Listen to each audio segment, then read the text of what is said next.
Wealthy is independent. You make a huge distinction between being rich and wealthy. Can you walk us through the difference and why it matters?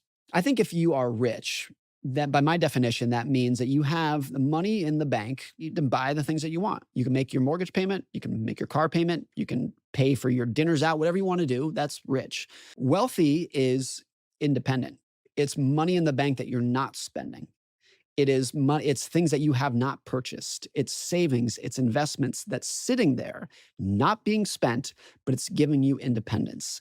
It's giving you financial independence and psychological independence, where you can live your life in your way without chasing what you think other people want out of you. And there's some pretty astounding examples of the two sides of the spectrum. I use this in the book, The Art of Spending Money. And their job is to live the biggest, most ostentatious life that you can possibly imagine. And the biographies that came from there of those Vanderbilt heirs would show, I think, without exception, that every single one of them was miserable. Hmm. These are, if you were a Vanderbilt heir in the early 1900s, the day that you were born, you got $500 million trust fund. And the only thing that was ever expected out of you in life was that you spend as big as you possibly can. And every single one of them was miserable. There's a book called Fortune's Children, written by one of the heirs. His name is Arthur Vanderbilt. And he talks about the history of his ancestors. And it is one of the saddest books I've ever read. And I think that is, again, like if you look at the richest people, because the Vanderbilts were the richest people in the world and they had no wealth by my definition. They had no independence.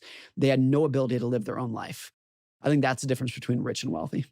It all comes back to, what are you actually using money for? And the clearer you are about the drivers for why you're doing it, it changes what and how you're doing it. Yes.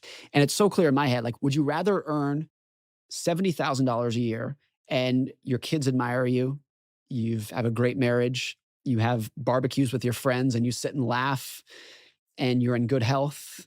And would you rather have that life or make $1 million a year and you're on your fifth divorce, your kids don't talk to you anymore, you're in terrible health, you're being sued by all of your business partners? When you frame it like that, it's the most obvious thing in the world. Like, I have no desire to be rich in the sense of a giant house, flashy cars. I have no desire to live that life. I want to be independent. I want to wake up every morning and say, I can do whatever I want today. And I'm using money as a tool to foster that. That's always been my goal.